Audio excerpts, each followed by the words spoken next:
Morning shift is on schedule, the announcer said over the terminal speakers. Footsteps echoed softly across the polished floor. People moved in lines, scanning, waiting, repeating the same routine without thought. A security officer adjusted his radio. "Everything normal at Gate C?" Another voice answered, calm. "Same as always." Near the entrance, a delivery worker stood still, holding a worn backpack close to his chest. He wasn't rushing, wasn't lost, just waiting for a pickup call. An officer noticed him and frowned slightly. "You there? Purpose?" The man looked up. "Pickup for supply drop. I work with the food service team." A short pause followed, not disbelief, but habit. "ID," the officer said. The man handed it over immediately, hands steady, no resistance. Narration moves quietly beneath the moment. This is how most days begin here, not with chaos, but with small decisions shaped by assumption rather than truth. Another guard walked closer, scanning the man longer than needed. "New face?" he asked. "No," the first officer replied. "Just doesn't look familiar." That sentence hung longer than it should have. The man heard it, said nothing, only shifted his grip on the bag a little tighter. Inside the control room, voices stayed low. "Let him go after check," one officer said, but another leaned forward. "Hold for verification." The word changed the air. A routine morning started losing its shape, not loudly, not suddenly, but enough for silence to feel heavier than movement. The man looked toward the gate lights flickering above. "Is there a problem?" he asked softly. No one answered right away, and in that delay, something already began to shift. "Sir, you there? Step forward." The voice came without anger, but it carried weight. The delivery worker looked up slowly, adjusting his grip on the worn bag.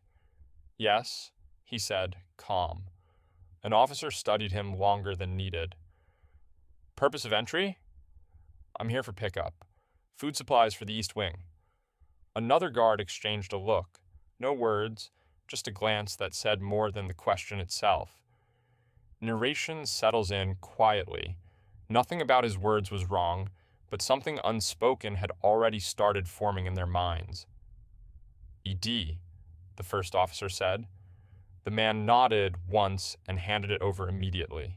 No hesitation, no protest. A pause followed, too long for something routine. Behind the glass wall, a supervisor leaned slightly forward. "Anything unusual?"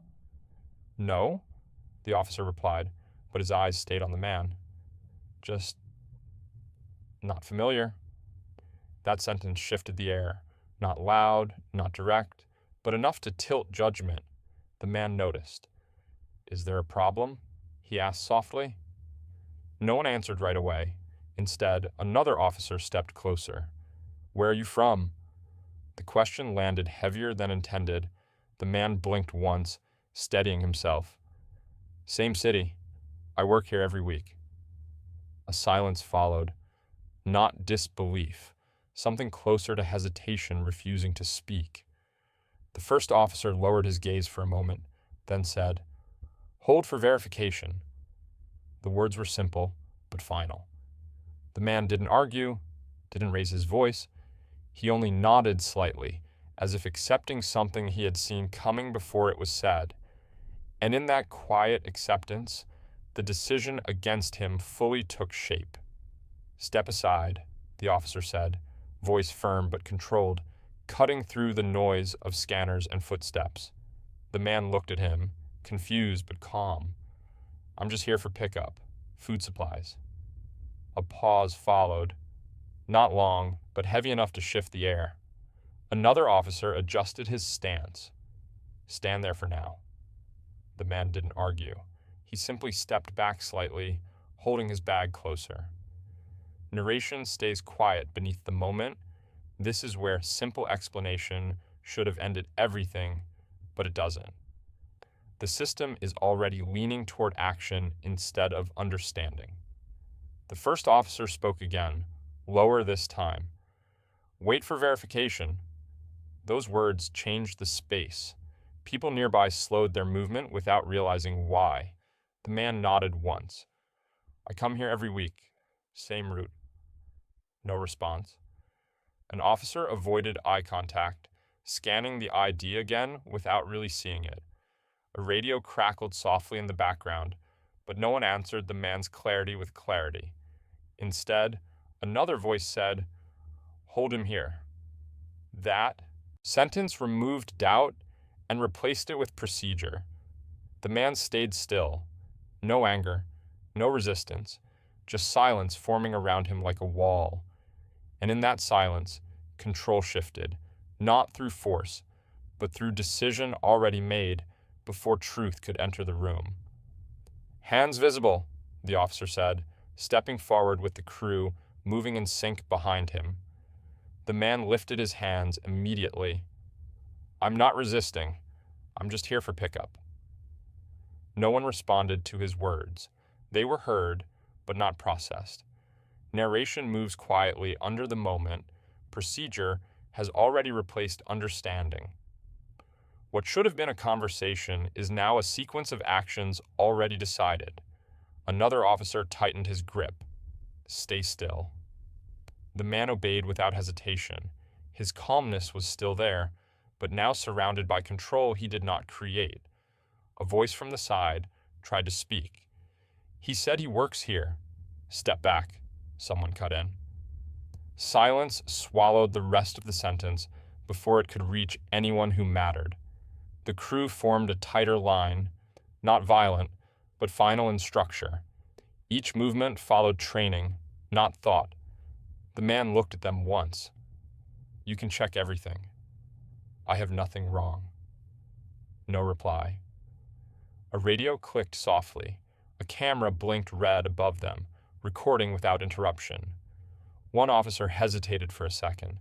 His eyes stayed on the man longer than necessary. That pause showed something small breaking inside him, but he said nothing. Instead, the command came again, "Continue procedure." And just like that, truth was no longer part of the process. Only steps, only rules, only movement forward without questioning where it was going.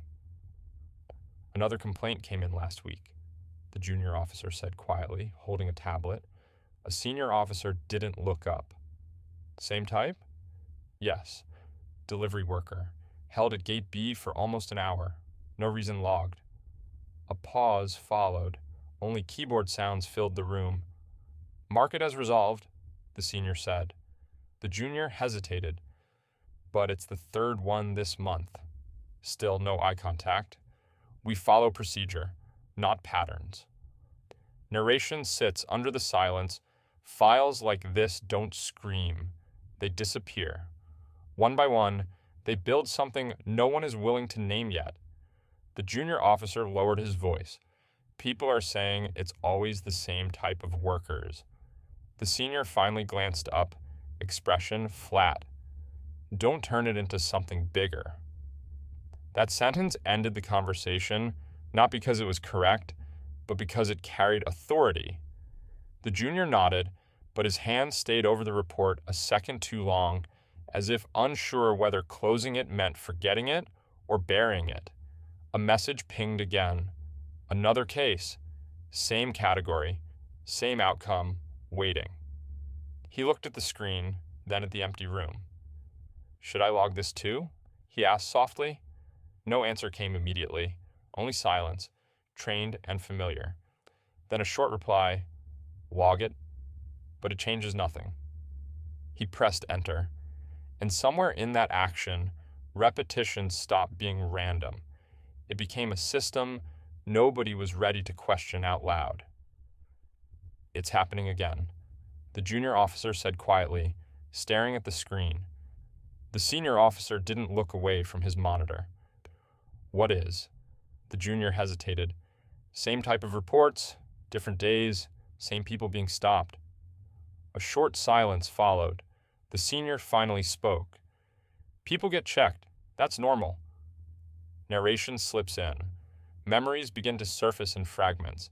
A student once asked to repeat his name. A worker stopped twice because of his accent. A traveler told to prove where he belonged, even after years in the same city. The junior officer's voice lowered. It's not random anymore. It keeps repeating. The senior leaned back slightly. You're seeing patterns where there aren't any. A pause. The room felt tighter.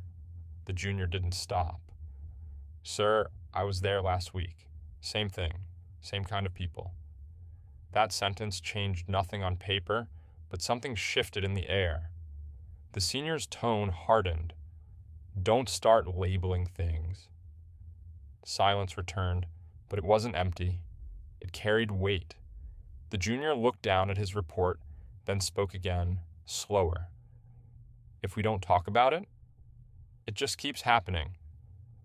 No immediate reply came, only the sound of a notification, another case filed already, waiting to be closed, already part of something no one wanted to name.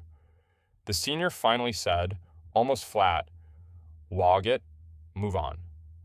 The junior pressed a key, but his hand stayed on the keyboard for a moment longer than necessary, as if realizing the system wasn't breaking. It was repeating itself on purpose, and no one was ready to admit it out loud. Open the bag, the officer said, voice steady but firm. The man lowered it slowly. There's nothing wrong in it. No one replied. Narration sits under the moment. This should have been a simple check, but the air already feels decided before anything is seen. The officer pulled the zipper. Careful, controlled. Inside, only normal things, tools, a folded uniform, a food container wrapped in cloth. Another officer leaned in. That's it? A pause. Check again, someone said from behind. The man watched quietly. I told you. I work here. No reaction. A small crowd had formed. A woman lifted her phone, hands slightly shaking. This is not right, she whispered. An officer noticed. Ma'am, step back. Her voice broke a little. He didn't do anything wrong.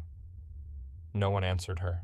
The search continued, slower now, not because of doubt, but because stopping had already become impossible. The bag was turned upside down again. Same result. Same emptiness of suspicion. One officer muttered almost to himself, "There's nothing here." But the decision didn't change. The man looked at them, still calm, but something behind his eyes had started to fade. So, can I go now? Silence answered him instead of words. The woman lowered her phone slightly, realizing the recording wasn't changing anything in real time. A senior voice came through the radio. Proceed as planned. And just like that, truth inside the bag stopped mattering, while procedure kept moving forward without it. I work here every day, the man said, voice low but steady. An officer glanced at him, then at the bag still open on the ground. You're saying this is your regular route? The officer asked. Yes, same gate, same shift deliveries. A short silence followed. Narration moves under it. This is the first time truth enters clearly, but it arrives late, already surrounded by procedure that refuses to bend. One officer hesitated. Just a moment. His eyes stayed on the man longer than needed, like something finally matching a memory, but no one else noticed that pause. Move him to the side, another voice ordered. The man stepped slightly forward. I'm not lying. Ask anyone here. No response.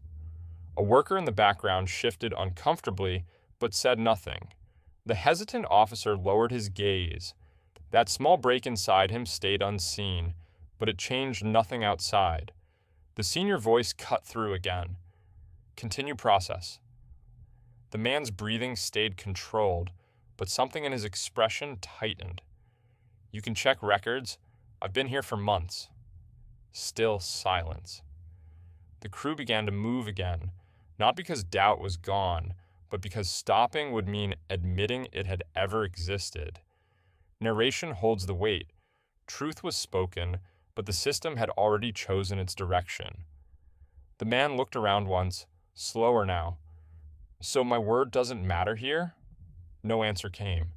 Just a slight gesture from the officer to proceed. And in that moment, what could have been corrected became fixed, not through proof, but through refusal to listen. Have you seen it? A voice said inside the control room, phone shaking slightly. Another officer looked up. What is that? Someone posted the Gate C footage. Silence followed. The video played again, grainy, unstable. The man standing calm, the crew moving in, his voice repeating, I work here, I belong here. Narration settles in. What was once contained inside procedures is now outside, moving faster than anyone can stop. A senior officer took the phone, watched without speaking. One line from the video repeated softly in the room, I belong here. A junior officer swallowed hard. That's not how it looked in reports. No answer. The senior finally said, turn it off. But no one moved immediately. Another screen lit up. Comments, shares, reactions, growing fast. Names of the terminal appearing everywhere. A quiet shift began in the room. Eyes lowered, shoulders tightened. Not fear yet, realization arriving late. Outside the terminal, things had already changed. Inside, control was slipping, not through force, but through something they could no longer rewrite. The man's voice from the video echoed once more, and this time, no one could ignore it. Please state your explanation, the investigator said, voice steady, filling the bright room. The crew leader cleared his throat. We followed standard procedure based on perceived risk. A brief silence followed. Narration sits in the space. Too much light in the room leaves no place to hide discomfort, only reactions. Across the table, the man sat still, calm but not untouched. He looked at them one by one. I was doing my job, he said quietly. I was treated like I didn't belong there. An officer shifted in his seat.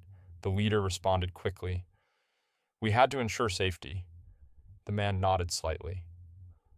Safety from what? No answer came. A small murmur moved through the room, not loud enough to interrupt, but enough to show doubt forming. The investigator leaned forward. Continue. The leader tried again, voice tighter. We acted on protocol, nothing more. Narration shows what words cannot, confidence starting to thin, not through accusation, but through silence that refuses to support it anymore. The man spoke again, slower. I didn't resist. I answered everything. A pause. One officer looked down at the table. Another avoided eye contact completely. The leader's hands stayed still, but his certainty no longer matched his tone. And in that bright room, where nothing could be hidden, truth did not arrive loudly. It simply stayed, and everyone felt it differently.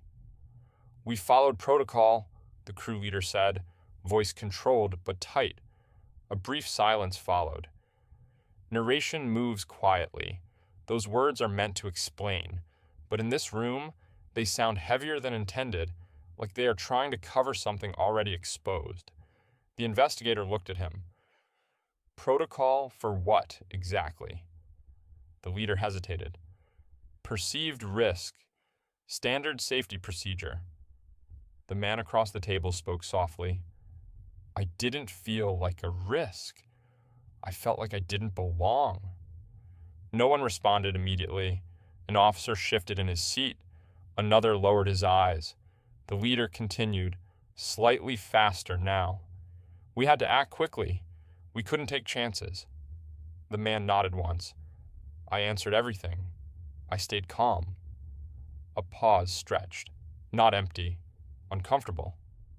Narration sits inside it. Certainty begins to lose shape when confronted with simple truth spoken without anger. The investigator turned a page slowly. So no actual threat was found. Silence. The leader didn't answer right away. A junior officer finally whispered, almost to himself, There was nothing. That line landed quietly, but it changed the room. The leader exhaled, small and uneven. We were just doing our job. The man looked at him. So was I. No reply came after that, and for the first time, the room didn't feel like it was defending a decision. It felt like it was questioning how that decision was made in the first place. That's the problem, the man said quietly, eyes steady on the table. You didn't need to know. You only assumed. A brief silence followed. Narration settles in. Those words don't accuse loudly, but they break something inside the room that procedure could not protect anymore. A recording from Gate C played again in the background. The same commands. Hands visible. Hold him. Proceed. But now they sounded heavier, slower, wrong in a way no one noticed before. The crew leader shifted in his seat. We were trying to prevent risk. The investigator looked at him. Would you make the same decision today? No answer came immediately. The leader exhaled, low. I thought I was doing the right thing. The man didn't raise his voice. You created the risk by assuming I was one. A few officers looked away. One rubbed his forehead, avoiding the screen where the recording still looped. Narration moves softly. Certainty begins to fracture, not with anger, but with understanding they can no longer avoid. The leader's voice dropped. I didn't see it that way then. The man replied, calm but firm. You didn't see me at all. A long pause followed. Even the recording felt different now, like evidence that had changed meaning without changing words. The investigator closed the file slowly, and in that silence, the system didn't collapse loudly. It simply stopped feeling sure of itself. Shift assignments are updated, the supervisor said, handing out printed sheets. No one replied immediately. A junior officer glanced at his paper. I'm not with the same team? Rearranged, the supervisor answered flatly, after the hearing. A short silence followed. Narration moves quietly, work continues, scanners beep, gates open, passengers pass through. Everything looks normal again, but nothing feels normal to those who were there. The crew avoids each other's eyes. Small nods replace conversation. Even standing close feels distant. One officer finally spoke, low. Did we handle it wrong? No one answered right away. Another shrugged slightly. We followed procedure. But his voice didn't carry confidence anymore. The man from Gate C passes in memory, more than conversation now. No one says his name out loud. A senior officer adjusts his uniform. Just focus on work, that's all. But the words land thin, like they don't belong to the moment anymore. Narration sits under it. What happened didn't end. It just stopped being spoken about. A guard hesitates before speaking. He comes here again, right? A pause. Yes, another replies quietly. No one looks up, and in that silence, routine continues, but something inside it has already changed shape, quietly, permanently, without permission. Next delivery, the dispatcher said over the radio. Gate C supplies. The man picked up his bag. No reaction, just a quiet breath before moving. At the checkpoint, a guard looked up. For a second, there was hesitation in his eyes. ID, the guard said, then paused. No, it's fine. Go ahead. The man nodded once. Thank you. Narration moves softly. Same route, same gates, but the air between people has changed in small ways that cannot be ignored. Another officer, the same who once stopped him, now avoids the long stare. Instead, a short nod replaces suspicion. Morning, he says quietly. The man replies, Morning. No tension in it, just distance slowly shrinking. At another gate, a staff member checks the list and adds, almost carefully, Everything's ready for you. A small pause follows, Like the sentence itself is learning how to be respectful. The man doesn't react strongly. He just continues walking. Narration holds the moment. This is not justice fully formed, but behavior adjusting under pressure of what was seen, what could not be denied anymore. A guard whispers to another, "That's him from before." The second guard looks, then replies, "Yeah, just let him pass." No warning, no second glance.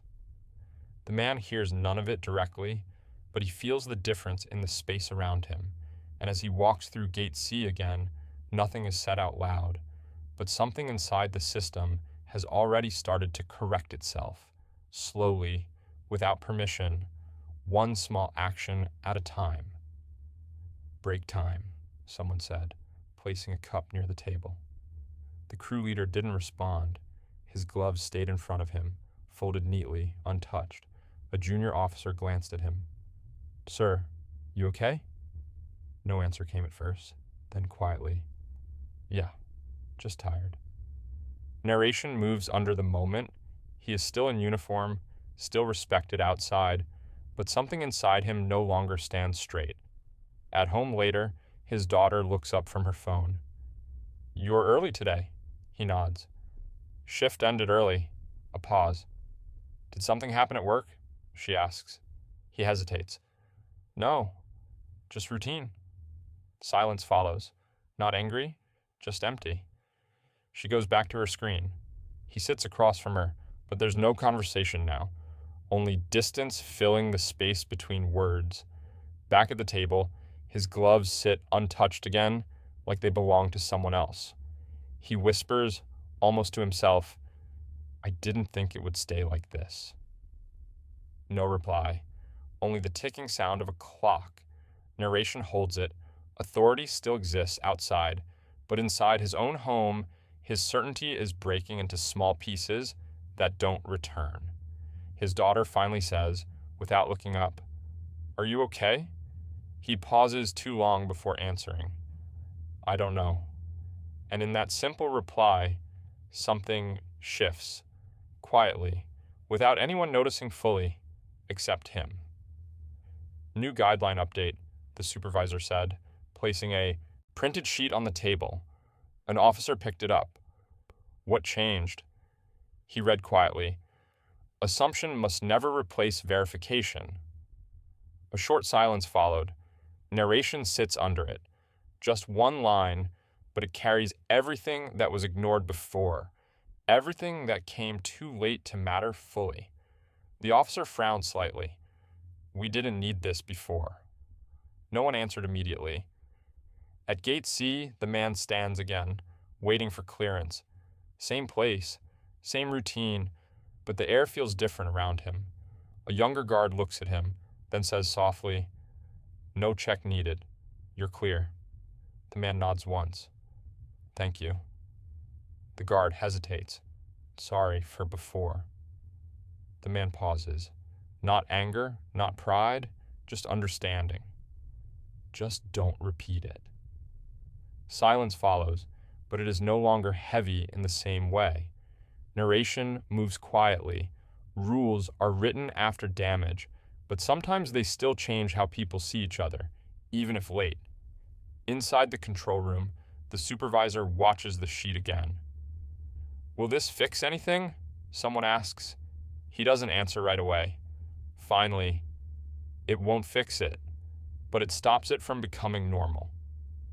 Back at Gate C, the man walks forward without being stopped. No celebration, no applause, just a small shift in behavior, spreading slowly through people who now think before assuming. And for the first time, silence at the gate does not feel like suspicion. It feels like awareness, learning how to exist.